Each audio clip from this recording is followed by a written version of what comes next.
Hello, Nerdfighteria. It's Wednesday? Maybe? I'm back. I know I haven't been around in a while. I had a crazy 2 months. I've moved house, moved in with different people.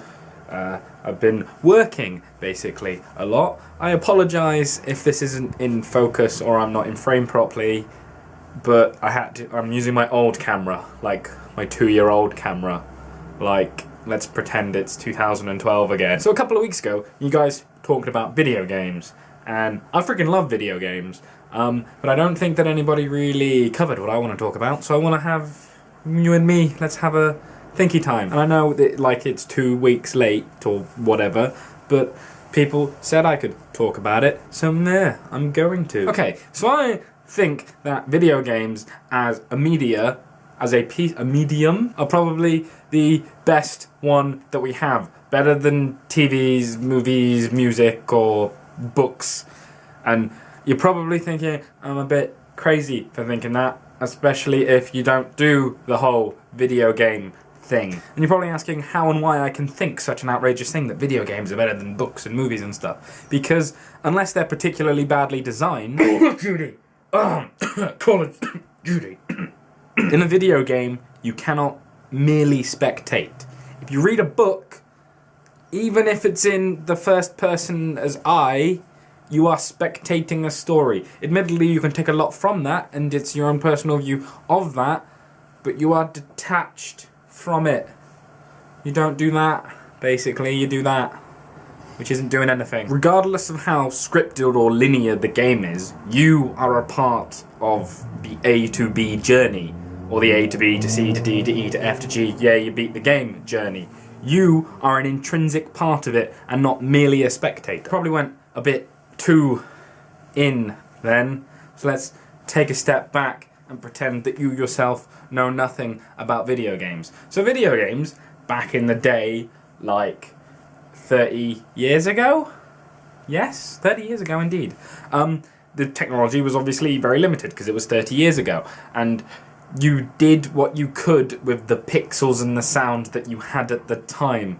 I mean, 16-bit isn't just a cool art style stuff. You actually used to, like, look and sound like that. As, like, graphics and sound quality, game mechanics and gameplay particularly keep developing and increasing over the 30 years as technology has caught up with, like, conceptually where video games want to be. I mean, you're at a point now where arguably most games look better than real life. The quality of textures on, like, a wall are more awesome than the walls in this room, that is for sure. Or at least if you're part of the PC master race and not a dirty console scrub. Which, and I will actually later argue that graphics and sound quality don't actually matter, but we'll come back to that in a second. Hold on. But the important thing is that through that 30 years of games developing, writing and storytelling didn't increase. Like, the pixel count kept increasing, the sound quality kept increasing, the gameplay became more varied and more crazy and more conceptual than ever, but the writing, not so much. And also, to clarify, when we talk about writing in video games, it's not just like writing in a book or writing in TV show. Writing refers to the way in which the dialogue, the characters, the mechanics, and the actions of the player mush together to then form a coherent story. Did that make sense? I hope that made sense. And I think there are 2 reasons why storytelling and writing hasn't kind of evolved as much as it should have in the 30 years that games have been being made. Firstly, it's the same reason that there are shitty action films. Sometimes people just don't want to think. You know, you want to watch The Expendables 3 instead of The Shawshank Redemption. And that way, the biggest selling things are always the ones that are mindless and stupid, if that makes sense. So you're going to get a lot of Call of Duty and Call of Duty clones because they're just pointless, ooh, flashy lights, fun times, I just want to have some fun with my magical electric dream box, you know? So just, there's no point in making something deep and metaphorical and well written, because fuck that noise, we can just make Call of Duty again, make a bugload of money because people don't want to use their brains. which is why there's 3 Hangover movies. But secondly, and I think kind of more importantly personally, video games tend to get a bad rap. Video games aren't seen as an art form, but as toys, as things to entertain the kids because you can't be asked to be actual parents. You know, you plonk the kid in front of it. They're basically a electronic babysitter? I'm taking that. Don't steal it. But I mean, there's always the video games cause crime, video games cause obesity, video games socially cripple children, video games called this school shooting and that murder, and all of the other terrible shit that they just try and pin on video games because video games. It's quite frankly, it's just insulting. But let's move on. I guess what I'm trying to say is that video games aren't seen as an artistic or expressive thing. They aren't judged on how they are made or what they mean or how they make somebody feel. They're judged on the name of what they are. They are video games. They are electronic toys and not like electronic stories or experiences. But as soon as you try and write a good video game script about war, sexuality, I don't know, race, gender, other important things that thousands of films have done before us, and quite frankly, most of them have done it badly. But when video games do it, there's some kind of problem, some kind of inbuilt, no, you make toys, you don't make art. Go make some toys and stop trying to have a serious conversation about sexuality or genocide because you're a video game. And why does this happen?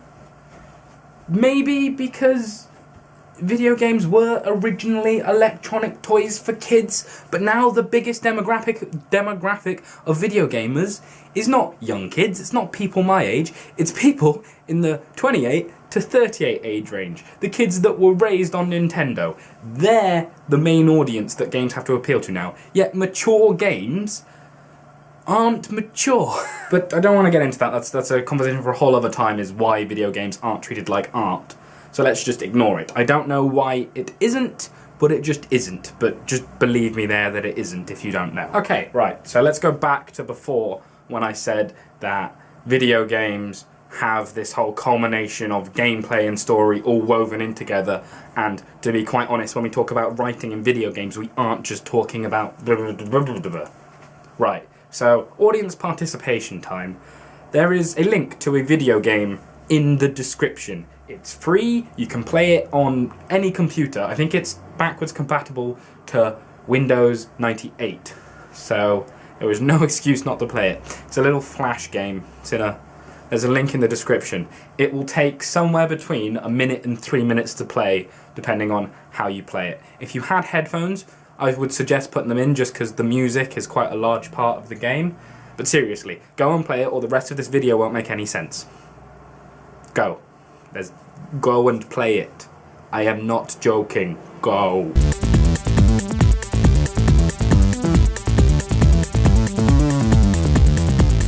So I'm assuming that you've played it now. If not, go and play it seriously, or there is just no point in continuing to watch the video.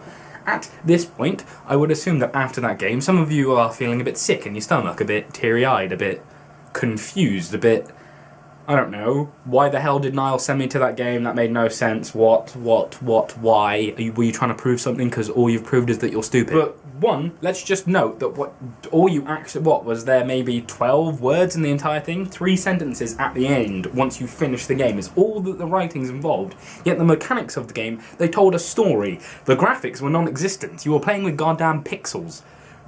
But there is still a story there, and regardless of what you did in that game, or even if you didn't play it, there is something to discuss there about the point of your existence and about how you view things and how you grow. Maybe you imagined yourself as the pixel, maybe you didn't. Maybe all the crowds of pixels, you went for all of them because you wanted the pixels, they have to go together.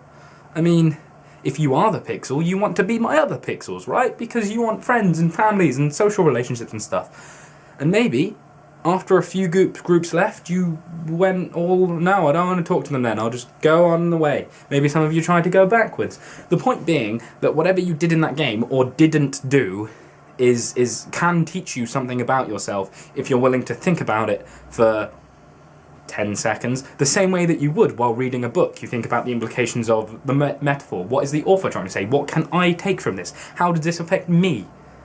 The game can do exactly the same thing, and that game is simple as all hell. It has no voice acting, only a very basic music track that just loops. It's got like the 120 pixel power, I think. That was a game made on no budget by one guy. Can you even begin to imagine the questions that we could ask and the stories that we could tell if we bothered to put a multi-billion-pound industry behind an idea of actually doing something rather than just making Call of Duty? And I will give them that there are some amazing games out there that are far deeper than you think. But every time they're found out, it's like, we're toy makers, don't worry about it, there was nothing deep there. That was, like I said, that before was a cheap little indie game. And people will argue, I'm sure, that there is nothing in the AAA industry that would do that, because telling organic stories is lame and you just want to shoot stuff and have fun with your electronic fun box. Well, one of the biggest or highest grossing games series in the past 5 years has been the Mass Effect series. The Mass Effect series, every character-based quest is based on a passage or a chapter, or whatever they're called, from the Bible. Now, if you're gonna devalue the idea of understanding the morality of the Bible through an interactive experience, I'm kind of going to tell you to fuck off and that you're being really narrow-minded. Or a game like Spec Ops: The Line kind of looks like a generic first-person military shooter, but that's the entire point, to question the idea of war, of genocide, of why exactly this whole sycophant thing of modern warfare where it's a bunch of white dudes with M4s murdering a bunch of coloured people, and why we think that's okay. And it's a game doing that while questioning that and making you feel like a complete idiot for doing so. And that is the power of the game. But the problem being that nobody treats it like an art form. It's seen as an electronic toy, which it's not. I guess what I'm trying to say is that games are a valid art form. If you don't believe me there, you haven't been listening. And that 2, they don't reach their potential. And 3, because they're only seen as electronic toys and not an art form, which they are. So, yeah. And if you don't already, you should play video games, 'cause they're awesome. Okay. This was probably a very long video. Well done if you stuck to the end. See you some other time.